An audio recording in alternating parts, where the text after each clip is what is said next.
All right, well, good afternoon, everyone, and welcome to today's webcast on Mobile Maximo, empowering the technician with intelligent mobile EAM to manage any asset, anytime, any place. I'm Valerie Crawford, and I'll be your moderator today, and we have just a few announcements before we begin. Everyone should be in listen-only mode.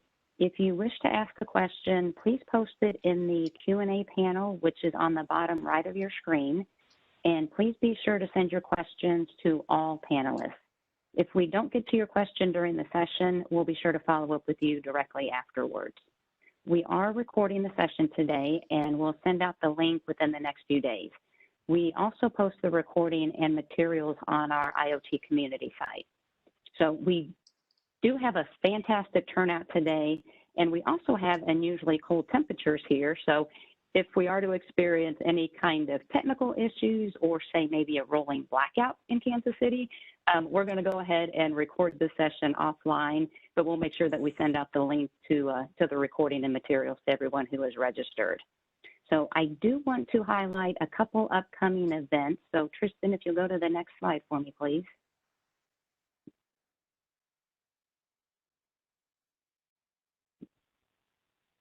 So very topically here, the next Maximo webinar session is going to be on March 10th, and we'll be discussing how you can leverage weather data for asset management and planning.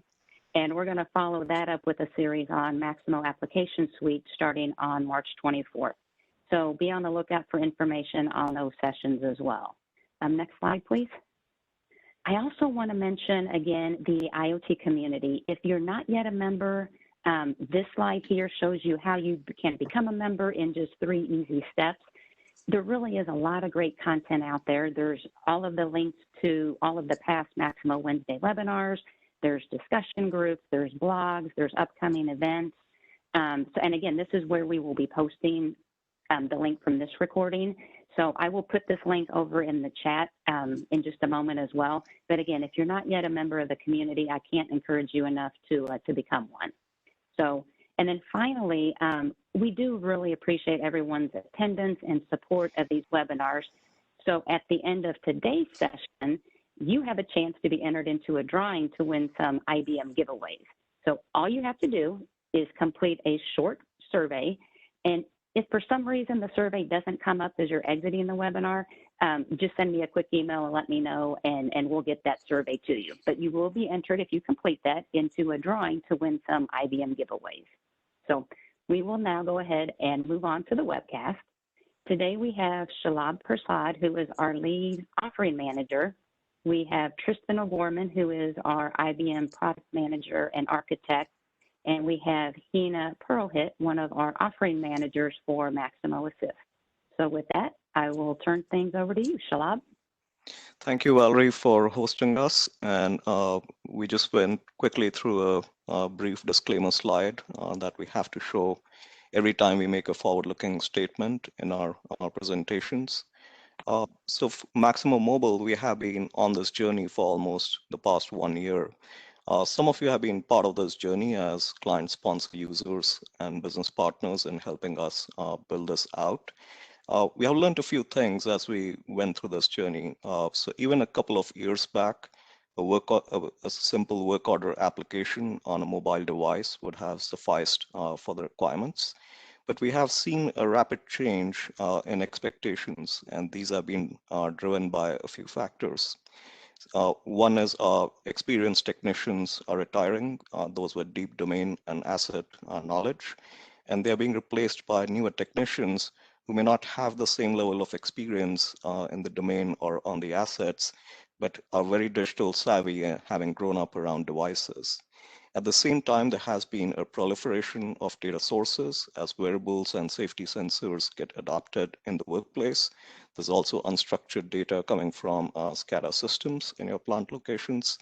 And there's a combination of structured and unstructured data sources which are now available on which we can apply AI and advanced analytics techniques in order to surface insights and the relevant context to technicians so that as they go about their work, they can improve their productivity and their first time fix rates.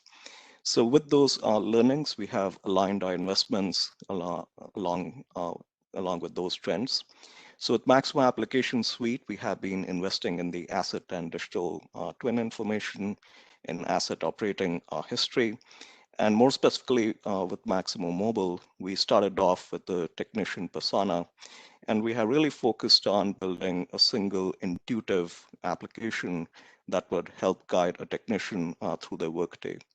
And along with that, we have also invested in using the power of AI for AI-based or remote expert assistance in a very contextual way.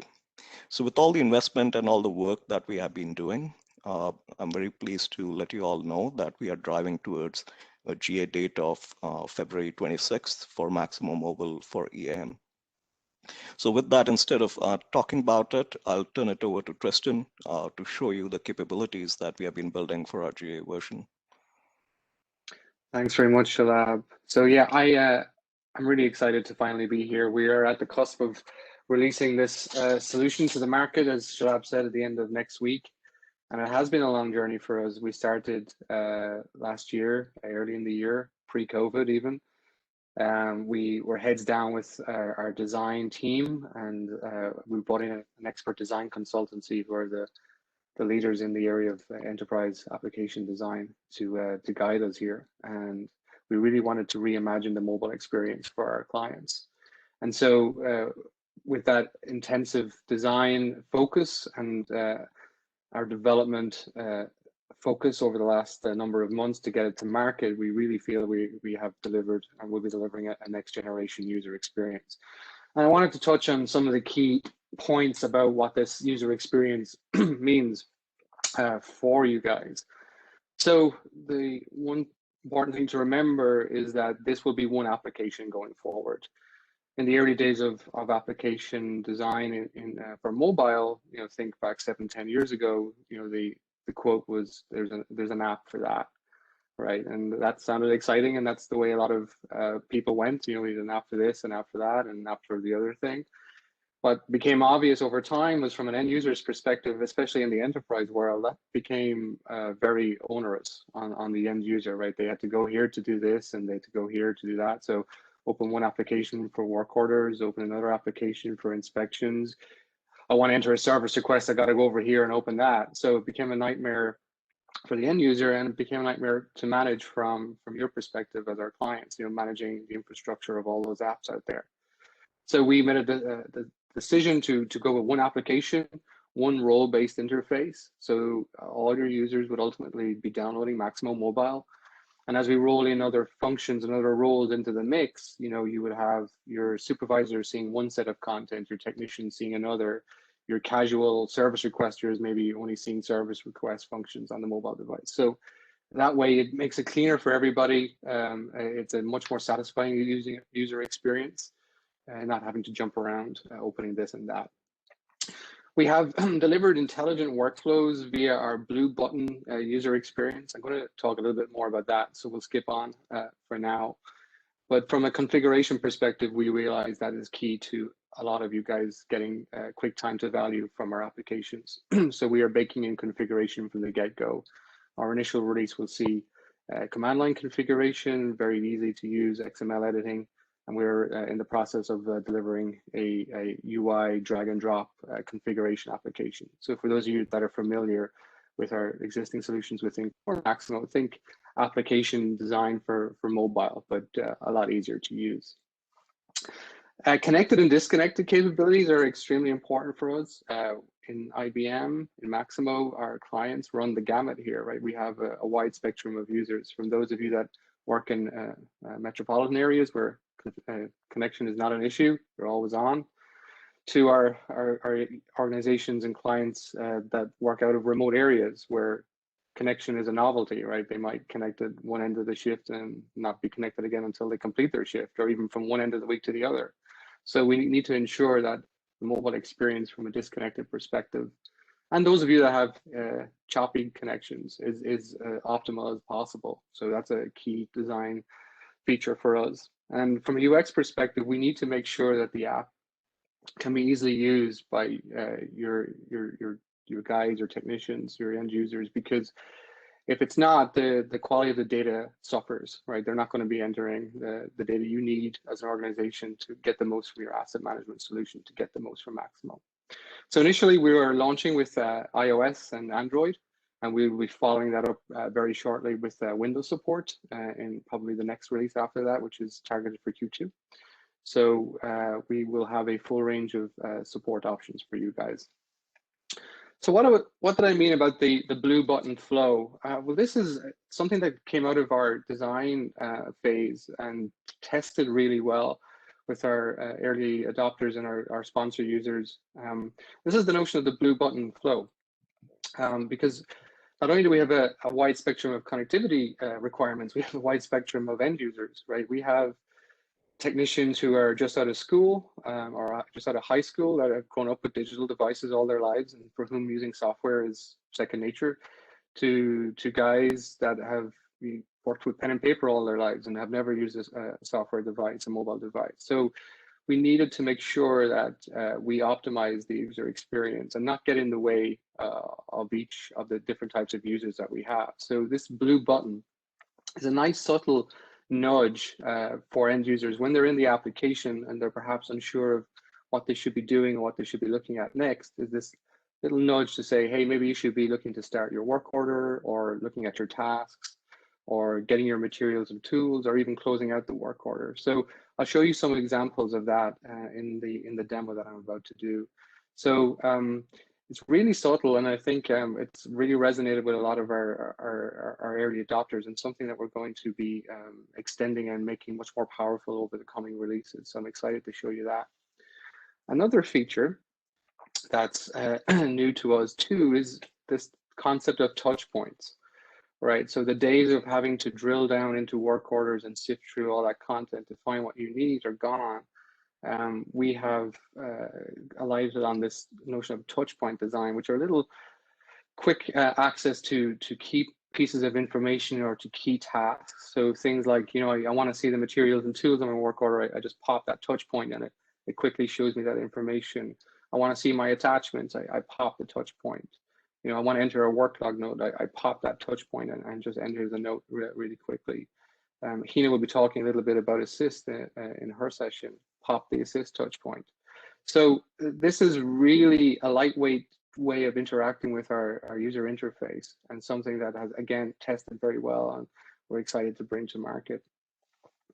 From a configuration perspective, as I mentioned, this is key to driving time to value for you out there. So we need to drive that efficiency at scale. And so we are building out our configuration tooling to do that, right? So, you know, accelerate the adoption of the solutions which your technicians rolling out a mobile solution as quickly as possible out there, and protecting your investment and offering that quicker time to value. So really excited about that, and you'll be seeing more of that in the coming releases too. And finally, just a quick word about architecture. We have simplified it enormously. You'll be delighted to see, for those of you that are in the IT group. We are, you know, driving everything to be as Maximo centric as possible. So no need for extra, you know, superfluous mobile apps or superfluous mobile properties or anything like that. Everything will be driven with the applications that we more or less have today. And from an architecture perspective, be best of breed from a mobile application perspective. So being stateless, being efficient, being scalable, and having that solid foundation for growth. Because this is not a solution we want to put out there and as a short-term mobile solution. This is for the long term. So we have invested heavily in this. This is something we need clients to be comfortable using over the next 5, 10, 15 years, right? And mobile is the future for asset management. And, you know, everyone is now aware of that. It sounds trite to say, but we really need to ensure that your investment is protected over the long run. So with that, that's enough of me talking for now. So I'm going to jump into the demo. So I'm going to do some swizzling of screens here. So bear with me. I'll stop sharing this. Because of Murphy's Law, which I'm a strong believer in, I recorded this yesterday, Valerie, for you so that your attendees would have the optimal experience. So it's a live recording of our software. So don't be alarmed if you see Tuesday as the date on it. You are not living in the past, you are looking at a recording. So 1 second.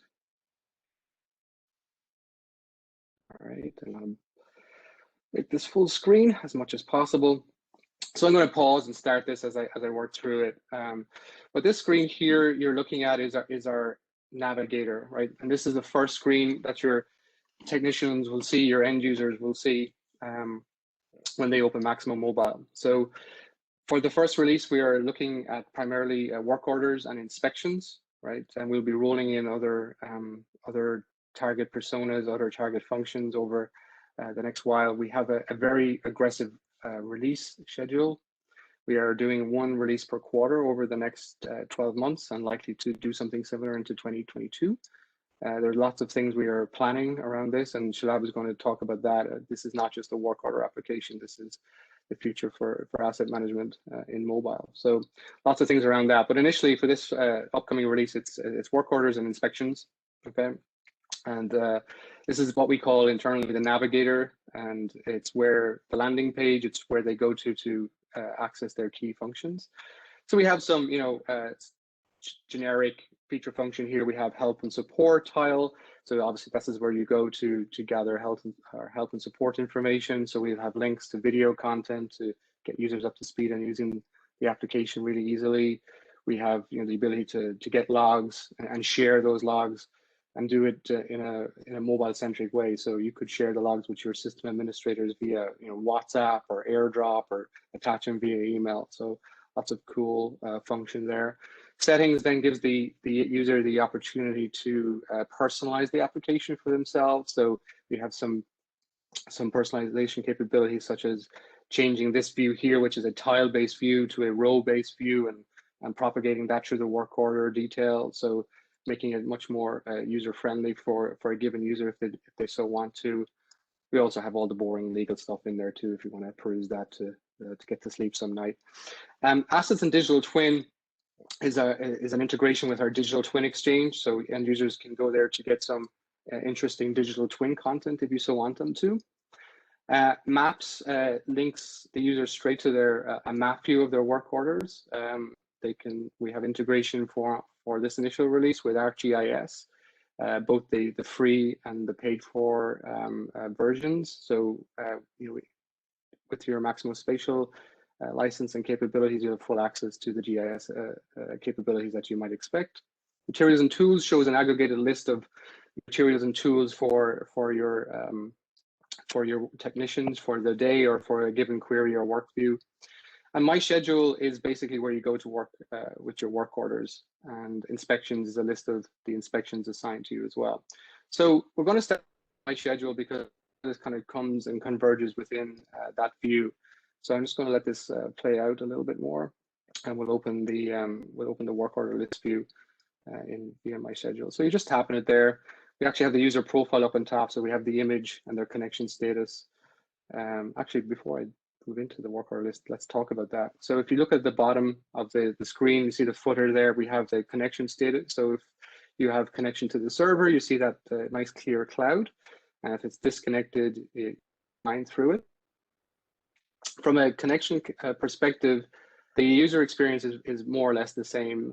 You will be able to do the same things you can do offline as you can do online. It'll be the same experience, the same performance.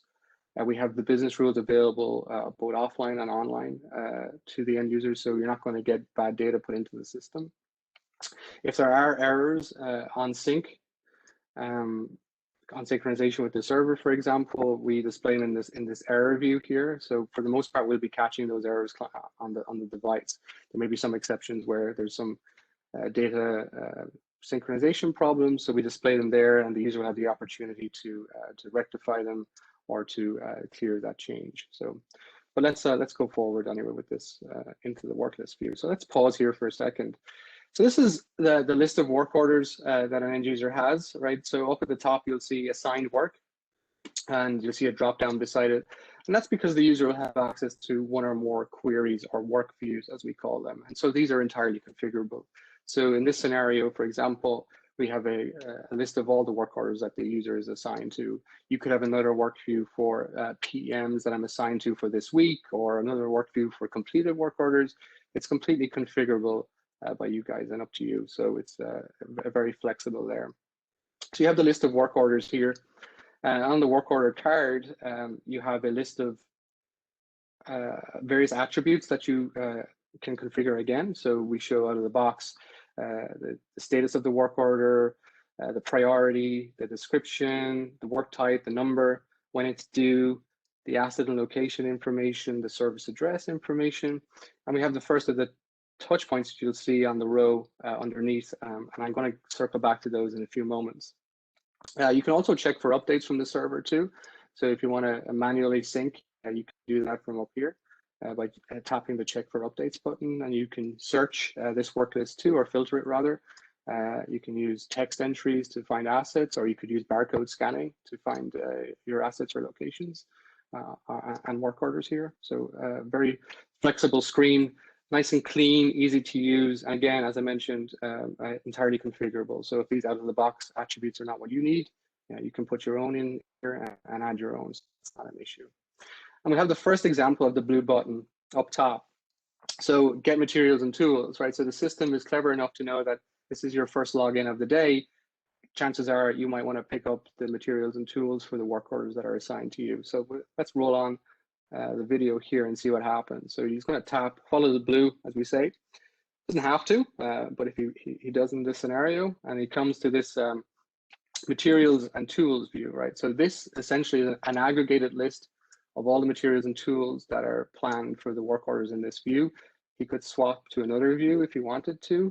This is a handy little scratchpad as the tools and materials are getting issued to the end user to keep track of them locally, so that he knows that he has everything he needs for the work orders that he wants to perform. So you see here, he just selects them, taps on, again, following that little blue button back. All right, so let's move on. Let's roll this a little bit further. You see, we are going to the map view here. So this is our map view of the work orders. So a lot of you guys, the primary UX or user experience that you guys need is a map view. A lot of our utilities, for example, would like to work entirely from a map view. And this option here kind of enables that. So you see here the 4 work orders that are in the user's work view are displayed here on the map for them. And there's various things they could do from here. Let's roll on the demonstration a little bit further. So he can open the layers, for example. He can see various layers he can turn off and on. So for example, if you didn't want to see service requests, they are turned off from the view, you can re-enable them. We have access to work order information as well. So we go down here to expand the work orders, and you can see, for example, what the various icons mean. For it's a nice little legend here, so you can see the in progress work orders versus the approved ones. Anything that's in a wait status is in yellow. Anything that's kind of clustered together has its own icon. So let's continue on the VT. So we're going to close the layers for now. So we can focus in on a particular work order too. So you can just tap on it and see it in the list here. You can tap on any of the ones in the list to see a kind of a summary view of it and drill into that work order details from here if you entirely wanted to. So what this basically is just very much a GIS oriented UX alternative to the list view. They can be used in conjunction with each other or independently. It's completely up to you guys and your end user. So let's come back to our list view here. You now notice that the blue button has shifted focus, right? So you've got your materials and tools. The first thing you might want to do is start the work order on the first work order in the list. And in this configuration, we've done it by priority, right? So it's the most highest priority on the list is the one you wanted to start first. And again, entirely configurable. So let's start the work order.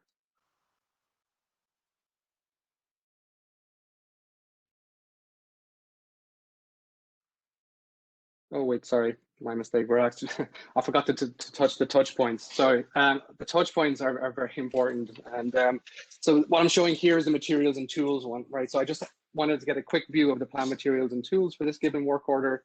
I know that I need gloves and a grease gun for it. I was able to access that without actually having to drill into the work order. And you can place any one that you want here.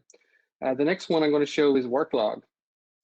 So I'm going to tap the Worklog touch point, and this will pop the Worklog view up. So again, this is very much a collaboration-friendly UX, kind of reimagining Worklog for the mobile user. And from here, they can see worklogs that have been entered. They can enter their own. They can type it, or in this example, I'm actually using voice to text. So I'm actually speaking into the UI, into the application, and posting it here. And it gets written to the worklog on the work order. Next is meters, right? So you want to enter meter readings, and we know this is a huge pain point for our users. So we work very closely with our stakeholders, and we have really simplified the UX for entering meter readings. You can enter a meter reading now in 2 taps. So what this view here is the view of the meter reading data up front, right? So you see there's 3 meters on this asset. Okay, I want to enter some meter readings, so I hit update, and I can begin to enter it. So this first one is a gauge meter. I'm going to enter the meter reading for that. So 34 for the PSI. I'm going to select an oil color, which is a characteristic meter. I'm going to select light brown. And run hours, which is a continuous meter. I'm going to show you something here, which is kind of cool. We have written the device logic so that on the device, the user is presented with any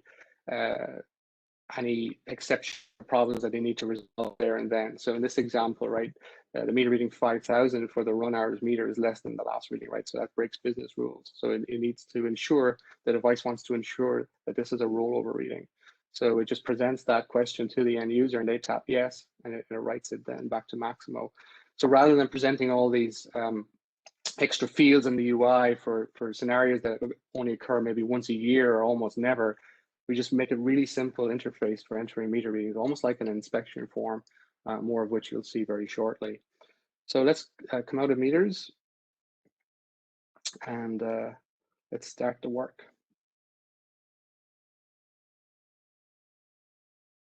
All right, so start work.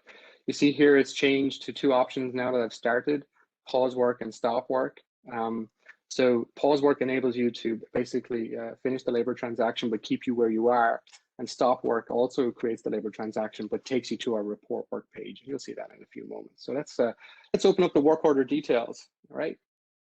So the blue button has shifted, right? You might have noticed it's now on this button here. More about that in a minute. So this view offers you a little bit more information about the work order. So we see things that I'll get into now shortly. For example, the long description, I believe, is the first thing we open here. So we show a snippet of the long description for the end user to see. And if you want to see more information on the long description, you can, again, pop it open really quickly and easily. We have information on the scheduling, start and finish, how long it's scheduled for, asset and location information. Let's scroll down the screen. We see here a barcode scanning feature. So we can scan the asset to ensure you're at the right one before work begins. You can enter meter readings from here as well if you wanted to. At the bottom of the screen, you see attachment. So let's create an attachment. So we'll open that up. So I'm going to add an attachment. If there were any on the work order or the asset, these would be brought down here too. So I'm going to take a photo and add it to the work order really quickly. So this is clearly not a pump. It's my laptop, but it'll do for now. So I'm going to add the laptop image to the work order. You see here it gets added. Nice little preview of the content. So if your end users want to know what they're opening or about to open, they can do that. All right, so let's come out of attachments. All right, so let's follow the big blue. We're going to open the tasks, right? So the tasks, 7 tasks on this work order. You want to complete them. So you see here we have the tasks listed. For each task, you can see the long description. You can see attachments on the task. On this one, it's a pump manual on this. And then what's really nice about it is that you can complete it really, really quickly. So here's the long description, as I mentioned. So let's go through and complete these tasks. You can do it at the touch of a button. Really lightweight way of interacting with the UI. So marks complete, checks the status. It'll open the next task automatically for you as you work through it. So when you come to the screen, the next incomplete task is open for you. You can open others if you wanted to. So this is a really easy way of checking off the work as it gets done. And as we come up to the last task, you'll notice that it's an inspection. So you can have an inspection on either the work order or the task level. So in this instance, we're going to perform a pump inspection. I'm going to open that from here. It'll open the inspection form. So this is the inspection form. So coming back to my earlier point, this notion of apps for this and apps for that, they're entirely integrated in Maximo Mobile. So let's start completing this inspection form. So all this is entirely configurable, the look and feel from a color perspective and iconography. So I'm going to start entering the inspection questions. So you noticed here I answered no to this question. Is it leak free? We've got a conditional question and response capability within inspection forms, for those of you that are familiar with it today. And so that pops the comment text box for me to enter another comment because I answered no to this. So again, I'm going to use voice to text here. So a small leak observed. I'm going to continue on through my inspection form, filling the rest of them out. Again, really nice and easy to use. A few taps and you can have an inspection against the work order performed very quickly. And all the capabilities that we have today in our conduct and inspection application in Core Maximo will be more or less available on the Maximo mobile device as well. And you continue to create and configure those inspection forms using our managed inspections application within Maximo. So I've completed the inspection form. The blue button becomes apparent up in the top right. So I tap that to complete it. And I'm taken back to a summary screen. And then from here, I can go back directly to the task that I came from and complete that. So I'm going to tap done on the tasks. Next thing that's highlighted is the blue stop work. So let's hit that, stop work. I can confirm this, and this is something that you can configure using our organization properties in Maximo today. And I'm taken to this report work view, right? And from here, you can see materials or tools actuals. You can report a failure. You can enter a labor transaction. And I'll show you those in just a moment. So I'm going to enter a failure. Failure report is so easy to use with this UI. It's really, a couple of taps and you have a failure report entered. And that's really important information for a lot of our clients, especially those that want to do predictive maintenance or do, really best in breed asset management and failure identification. You can enter a failure report from here too, again, very, very quickly. For those of you in Europe, you might be interested to see that it picks up my device's locale setting. So it presents a 24-hour clock for me because that's what we use over here. If you were using a US locale, you have the EAM PM, for example. So you can enter a failure report really easily from here with a few taps and hit done. All right. So we've entered a failure report. We've entered a labor transaction. They're added here, as you can see. I'm about ready to complete work. So let's hit done on here, complete the work order. Tap it up at the top. Get a nice little confirmation that the work order was completed. And I'm brought back to my work order list. And then the next work order in the list is presented for me to start with. So I hope that gives you a really nice flavor of what we're going to be launching with next week. Lots of exciting capabilities planned for Maximo Mobile. And one of those things that we actually have released is Assist. And so I'm going to stop here and have Hina talk to you guys a little bit more about that. Thanks, Tristan. You can now hand me back the share. You should have it now. Let me try one more time. Perfect. Thank you. So I want to take us back to the concept that Tristan introduced to us around touch points. So Maximo Assist is really one of those touch points. So these are all quick access tools to give the technician the right information and at the right time. And Maximo Assist is really centered around one of those tools that help transform the way technicians work by providing them access to instant guidance whenever they need it, wherever they need it. So Assist really gives them access to AI-powered recommendations on the right actions that they should take by searching through all the documentation that already exists within your company.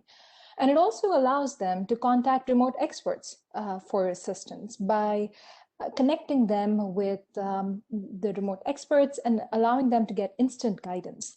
And through the combination of this AI and remote expert assistance, especially during an emergency maintenance or corrective maintenance work order, where the technicians have to figure out what to do, you really help them improve their wrench time, improve the mean time to repair, first time fix rates. So improve your overall technician productivity while also giving, especially for your newer technicians, tools that can help them with on-the-job training.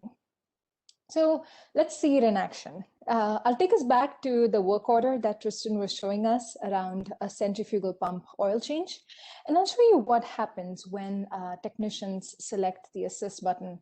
And like him, I also have a recording that I took on my tablet yesterday. So essentially the first thing that you see here is based on the work order description, which in this case was around the centrifugal pump's oil change. This is used as a search keyword to search through the entire AI knowledge base. And this knowledge base really comes from multiple sources of data. It could be historical session summaries that I'll speak to in a minute here. It could be work orders that are already in your Maximo system. So historical work orders that could help your technicians. And with the work orders, you can also have easy access to the tasks, the logs, then historical failure code, so that you can see additional details about what was done in the past. And you could also have custom maintenance documentation, owner's manual, O&M manuals. So it's about searching through all these disparate sources of data and giving the technicians access to the most relevant information. And these search results that you see here are arranged in decreasing order of confidence. So we always show the top recommendations first. And a technician can always go in and further filter the search results. So in this case, I'm selecting the filters option. I can select whether I want to see only historical session summaries. I can select only to see historical work orders. I could even go in and configure to show me only the asset type related to a pump. In this case, if I know the manufacturer, I could select the manufacturer goals. And when I hit done, what you see is the search results have been more refined, and I see more revised and refined search results. You can also configure this. So you can configure for some work order attributes to be pre-applied as filters as well. But for each of these result cards that you see here, so let's say I want to look at this maintenance manual. This looks relevant, so I go ahead and click on it. And what this really just did was it took me back to the original manual. And the manual also opens up, scrolled down to where the relevant text was from. And then you can see that the key relevant text or the key passage is also highlighted by the AI engine. So in this case, if you look at it, you can see that the highlighted text is around how often should the oil change be performed. Then the technician can also see additional details about the configuration or the oil type that should be used for this particular pump.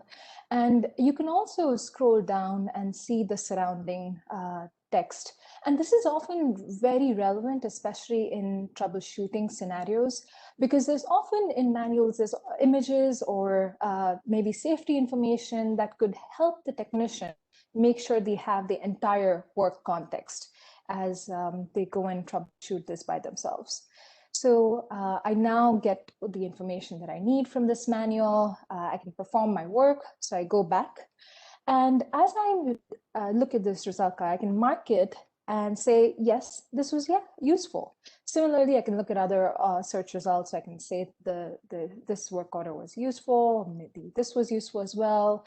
Startup manual, probably not. So what this is really doing is as I go and give this feedback, in real time, this is training the AI engine. So the machine learning behind it is continuously working to further refine the search results and make sure that your recommendations keep improving over time. So this is really about giving the technicians the ability to solve the problem themselves and get AI guidance for what they're looking for. But what if they come across a scenario where they can't find what they're looking for, or maybe they want to double check and make sure that they're doing things right? So in that case, they have the collaborate option available to them at the top right. And what this essentially does is it allows them to connect with an expert. And based on the work order and the context there, we can also tell them who the right expert would be for this scenario. And then the technician and the expert can connect in a remote collaboration session. This is all enabled through existing mobile devices. So you don't need any additional hardware. You can use existing smartphones, tablets, what have you. And you can also then use the power of augmented reality to provide really pointed guidance on the actions they should take. So I also have a session that we recorded in our garage. So I'm going to show you how side by side, how technicians and experts interact. So I'm reaching out to Adi, who in this case is the expert, and the expert's view is on the right side image that I see here. So what you'll see is as I send the request, the technician, the expert accepts the request. And on the left, you can see that I am now changing my view to show a car in the garage. And as I'm using my video stream to show the remote expert what I see, the expert on their side is seeing a stream of near real-time images. So they can see these images, zoom in on any of them.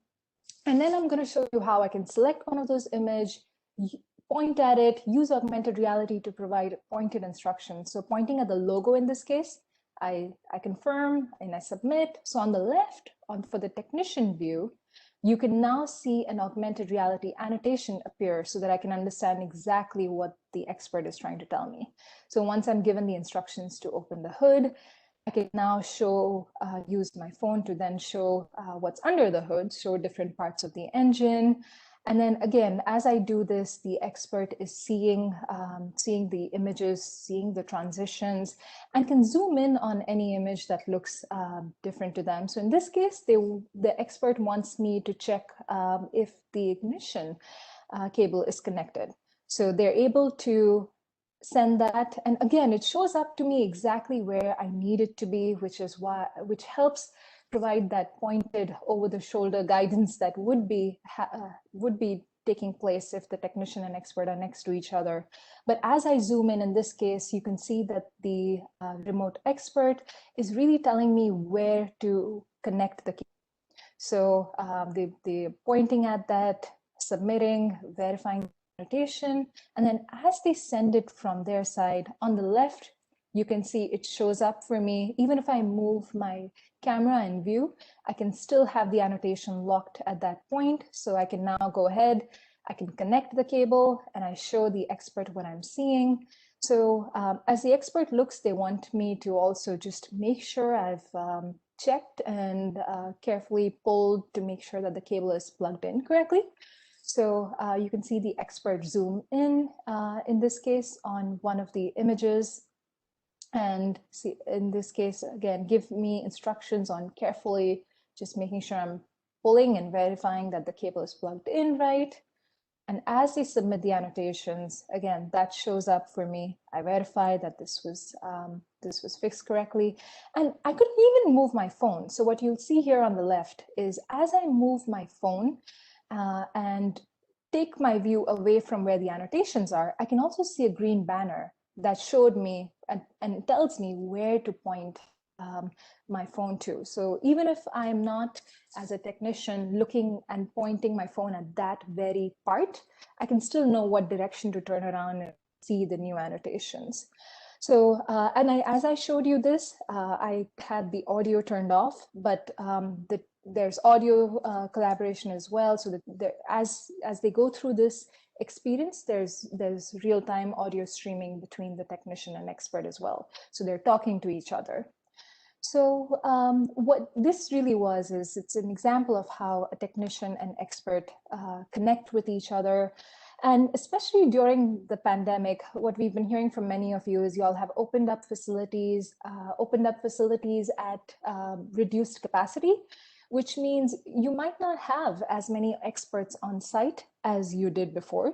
So this way, what you're really doing is you're taking your experts and making them available even remotely for assisting other technicians. And then, so by doing that, on one hand, you're empowering your experts by making them available for assistance to many more technicians. But one thing that I want to point out is everything that we've built is centered around AI. So for every session that a technician and expert have with each other, what you see in the image on the right is an example of a session summary that gets generated. So the session summary has the two parties that were involved in the discussion. It has the chat transcripts. It has those step-by-step instructions that were provided as well.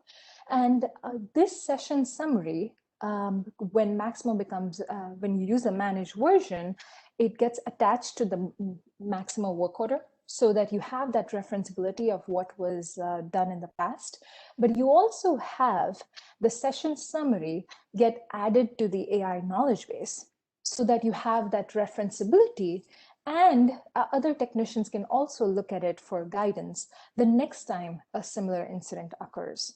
So if you think about just the value that this ability to connect with an expert and have an AI engine to make those session summaries reusable, this is really powerful, because a lot of you come to us with the aging workforce problem, come to us and share that you are looking for ways to capture that expert knowledge, that tribal knowledge in people's heads, and make it available to other folks in your organization. So this way you can seamlessly do that while still making sure your technicians have access to the best tools to help them fix things right the first time. And one thing that I want to point out here is, with everything that you saw from Tristan around just giving the technicians the next gen user experience, and through empowering them with technologies like AI and AR guidance whenever they need it, this is really a differentiated solution that is unlike anything else. And with that, I want to pass it over to Shalab to talk about just those differentiation more. Thank you, Hina, and thank you, Tristan, for your compelling presentations. So as we all saw through the GA capabilities that have been built out, that this is not just a work order applications, through the intuitive user experience, through the blue button, as well as through AI assistance, the step-by-step guidance for the technician as they progress through their work orders and inspections. Tristan also talked about the connected and disconnected mode. So even if you're in a disconnected mode, you can still complete your work and do the data synchronization back to the server later on. Now, to make this easy to adopt, we have kept in mind coexistence with your existing anywhere mobile application. So that has been a design principle that we have followed. And aligned with a long-term strategy with Maximo Application Suite, we do have the flexible licensing through app points on Maximo Mobile. There were quite a few questions on the chat around the licensing model, and I'll go into that in more detail on the next slide. Can you move to the next slide,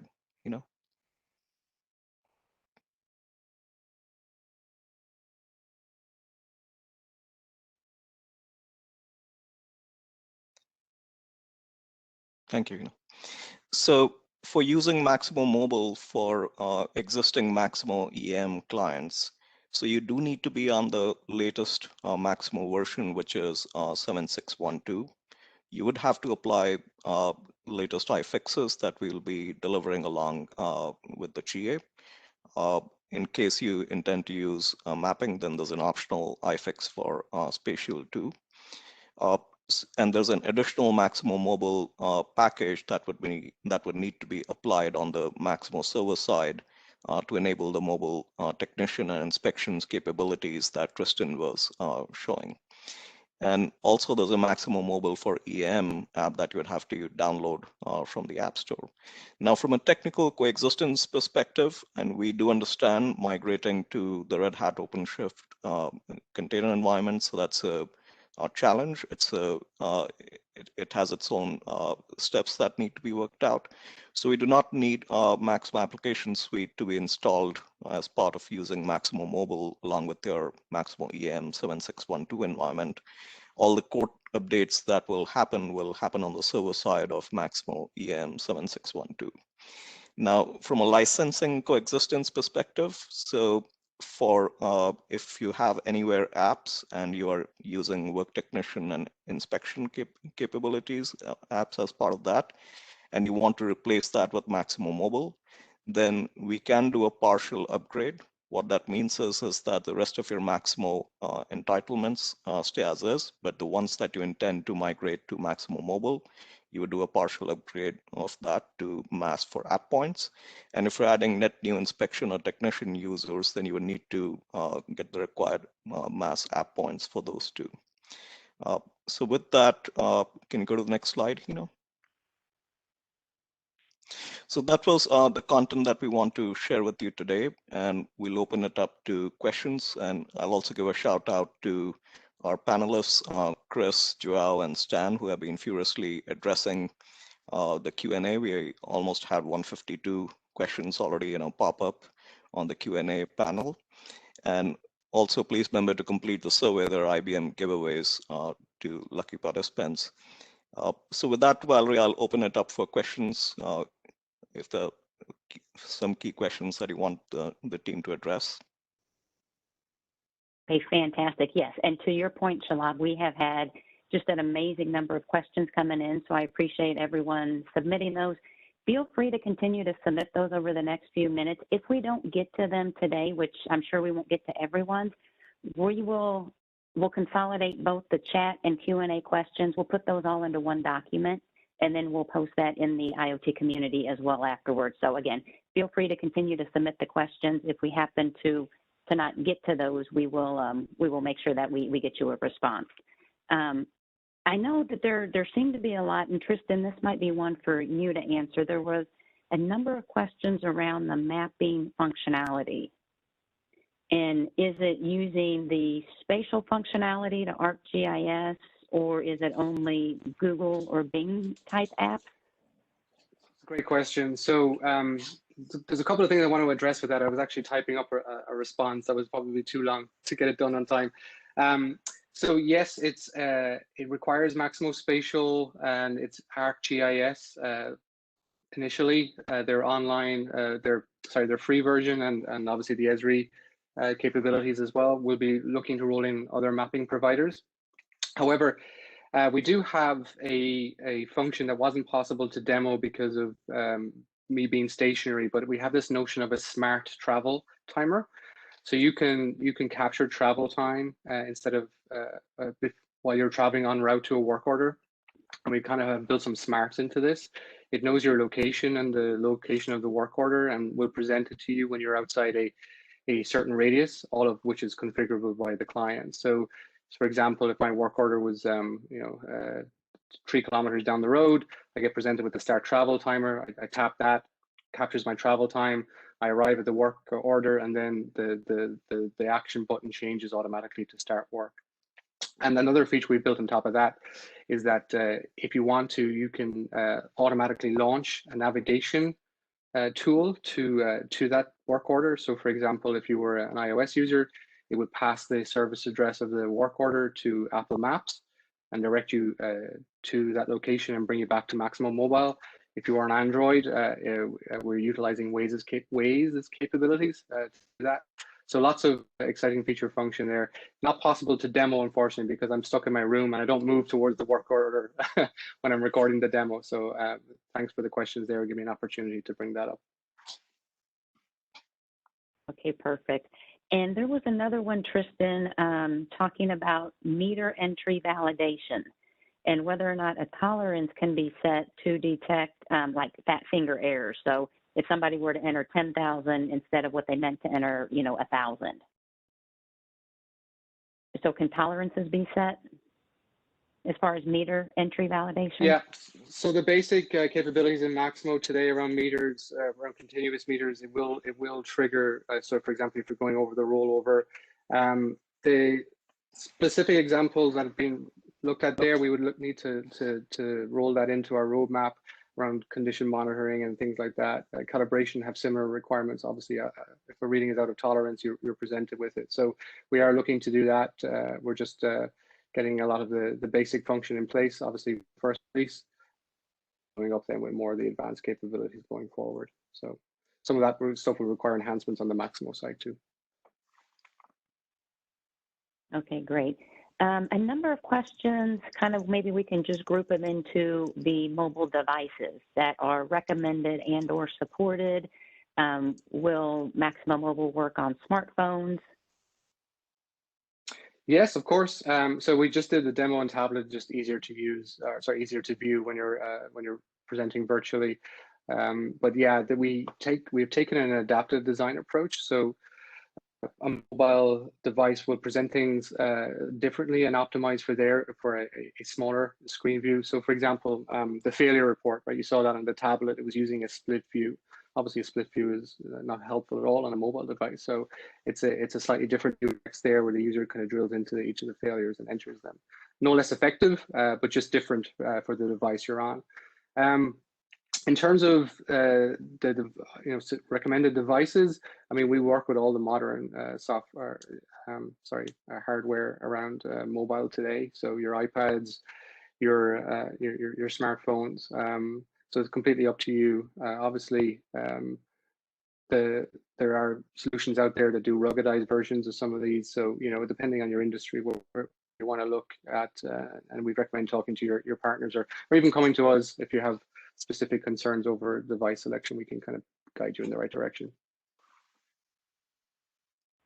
Okay, great. Hina, I know there was one during your portion, someone was asking about, does the mobile device need to be connected for Assist to work, or does it cache all of the data on the mobile device so that it can work disconnected?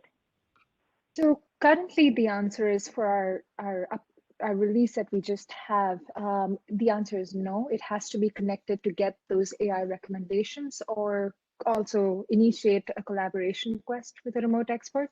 But it is on our roadmap. So we are looking at ways to have that offline experience. Okay, great. And how frequently will IBM be releasing updates to Maximo Mobile? I think you might have said that in your portion. We are planning quarterly updates, Valerie. So we have a release cycle, and from the next release cycle, we'll actually be aligned with the Maximo application suite release cycle. So we'll time our releases along with that. Okay, great.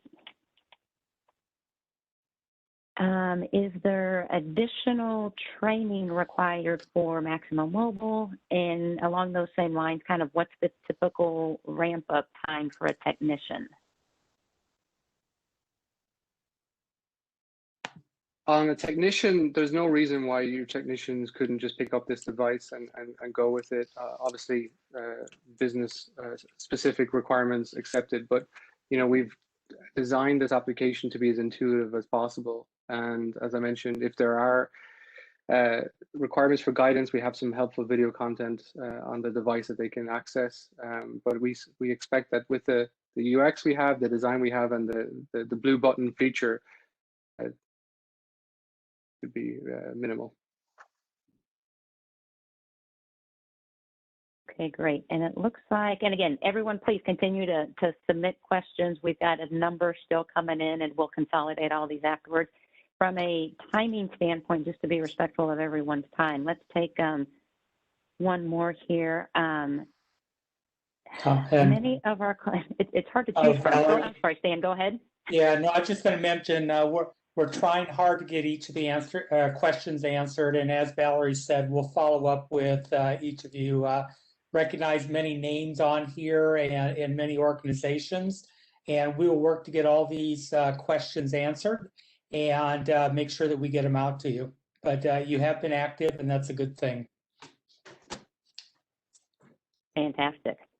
All right. Well, with that, then let's go ahead and again be respectful of everyone's time. We are at the top of the hour. So again, huge thank you to our panelists, our folks fielding the Q&A, but more importantly to all of you guys that are in attendance in the audience that are submitting all of these great questions and gave us an hour of your day to participate in this. Let us give you something back by completing the survey that'll pop up at the end, and we will enter your name in a drawing, and we will send you some lovely IBM giveaways. So with that, again, just a huge thank you to everyone, and this will conclude today's webcast on Maximo Mobile. I do appreciate your time, and we hope you all have a great rest of your week. Thanks.